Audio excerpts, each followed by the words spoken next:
The Gospel according to Luke, the 15th chapter. Glory to you, O Lord. Now all the tax collectors and sinners were coming near to listen to Jesus, and the Pharisees and the scribes were grumbling and saying, "This fellow welcomes sinners and eats with them." So Jesus told them this parable. There was a man who had 2 sons. The younger of them said to his father, "Father, give me the share of the property that will belong to me." So he divided his property between them. A few days later, the younger son gathered all he had and traveled to a distant country, and there he squandered his property in dissolute living. When he had spent everything, a severe famine took place throughout that country, and he began to be in need. So he went and hired himself out to one of the citizens of that country, who sent him to the fields to feed the pigs. He would have gladly have filled himself with the pods that the pigs were eating, and no one gave him anything. But when he came to himself, he said, "How many of my father's hired hands have bread enough and to spare? But here I am dying of hunger. I will get up and go to my father, and I will say to him, 'Father, I have sinned against heaven and before you. I am no longer worthy to be called your son. Treat me like one of your hired hands.' So he set off and went to his father. But while he was still far off, his father saw him and was filled with compassion. He ran and put his arms around him and kissed him. Then the son said to him, 'Father, I have sinned against heaven and before you. I am no longer worthy to be called your son.' But the father said to the slaves, 'Quickly bring out a robe, the best one. Put it on him. Put a ring on his finger and sandals on his feet. And get the fatted calf and kill it. And let us eat and celebrate, for this son of mine was dead and is alive again. He was lost and is found.' And they began to celebrate. Now his elder son was in the field, and when he came and approached the house, he heard music and dancing. He called one of the slaves and asked what was going on. The slave replied, 'Your brother has come, and your father has killed the fatted calf, because he got him back safe and sound.' Then the elder brother became angry and refused to go in. His father came out and began to plead with him. But he answered his father, 'Listen, for all these years I've been working like a slave for you, and I've never disobeyed your command. Yet you have never given me even a young goat so that I might celebrate with my friends. But when this son of yours came back, who has devoured your property with prostitutes, you killed the fatted calf for him.' Then the father said to him, 'Son, you are always with me, and all that is mine is yours. But we had to celebrate and rejoice, because this brother of yours was dead and has come to life. He was lost and has been found.'" The Gospel of the Lord. Praise to you, O Christ.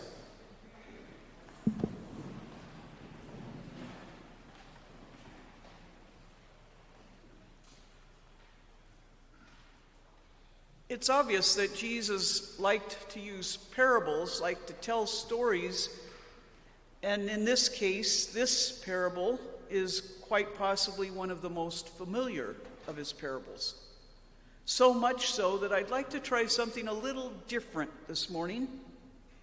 First, I'm going to ask you a rhetorical question, but then I'm going to pause for just a few moments because I really want you to think about how you would answer that question if you were to write it down or shout it out. But let me be clear, I'm not going to ask you for your response, but the question is this. I'd like you to ponder, why did the younger son in this parable end up without enough to eat?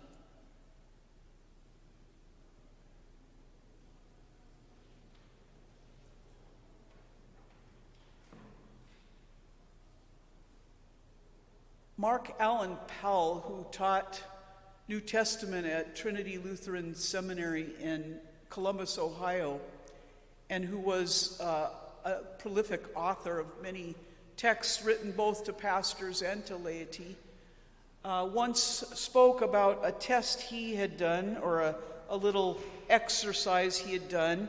First, he talked to his students about the idea that Biblical texts are polyvalent. They have multiple meanings, often distinctly different meanings in some cases to people in various social contexts. And by way of illustration, he writes about this exercise he did with his students.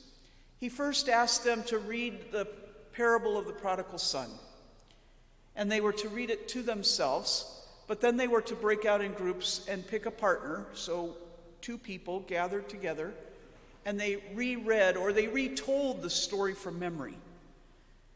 After that, he asked his students to write down an answer to that same question I asked you to ponder. Why did the younger son in the parable end up without enough to eat? 100% of his students mentioned that the younger son foolishly squandered his inheritance on reckless living. I think that's probably a pretty common response. However, Professor Powell went on to write that while he was teaching in St. Petersburg, Russia, he decided to use that same exercise with the students there. And so he asked them the same question.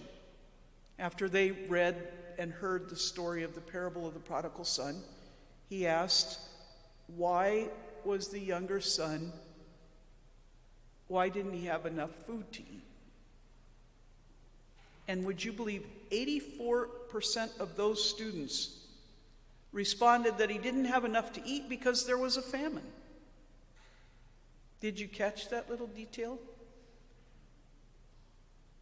Only a handful of students included the part about dissolute living, but interestingly, their interpretation was that that was on account of his reckless living, his self-indulgence, rather than mentioning any of his so-called immoral behaviors that the students in the U.S. had quickly identified. Finally, when Professor Powell had an opportunity to teach in Tanzania, he was curious how those students might respond, and so he conducted the same exercise. He had them read the parable, he had them retell it by memory, and then he asked them the question, why was it that the younger son didn't have enough food to eat? Now, in that case, the majority of those students commented that he didn't have enough food to eat because no one gave him anything. Another little minor detail, so if you look back, you'll be able to see that. There was a famine, and he became in need. He didn't have enough food to eat, but no one gave him anything. Now, personally, I find that fascinating. They each heard the same familiar story, but when Professor Powell asked how it came to be that the younger son didn't have enough to eat, they answered from their own perspectives, their own personal contexts in which they lived. The students from the U.S. seemed to place the blame squarely on the shoulders of the poor choices that the younger son had made. That is, the hunger was of his own making. Meanwhile, the students from Russia and Tanzania picked up on those two minor details that most of the U.S. students had completely overlooked. There was a severe famine, and no one gave him anything. I'm guessing that most of us have understood the younger son's actions first and foremost to be disrespectful to his father by even asking for his inheritance before his father's death. And most of us have probably come to understand that he was completely irresponsible because he squandered his inheritance. And it seems as though the older brother certainly must have had that thought or felt that same way, because I think most of us can appreciate that it seems as though he resents not only his younger brother, but also dear old dad for throwing a party for this son of his. I have a hunch that if we were to pick one of the characters in this parable, most of us would probably identify most closely with that older brother. I know I can. I can relate because he was dutiful. He was the firstborn son, and he worked his fingers to the bone, and his dad never once threw him a party. It wasn't fair. Nor did it make any sense for his father to reward such irresponsible behavior on the part of his younger brother.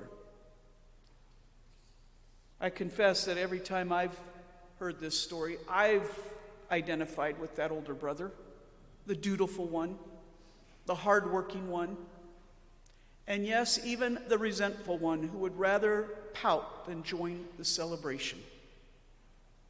But let me remind you, in Luke's gospel account, this story, this parable is part of a series of 3 parables, all of which are likely familiar to us.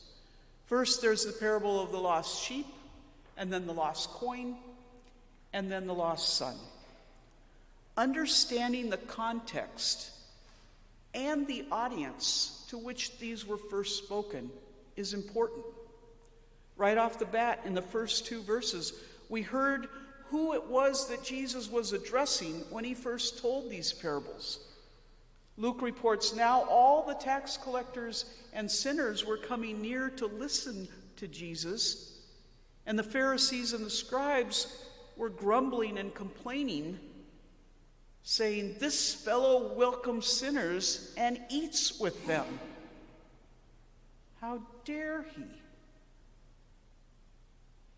It occurs to me it might be helpful if we were to focus just for a moment on what those 3 parables have in common. 2 things leap out.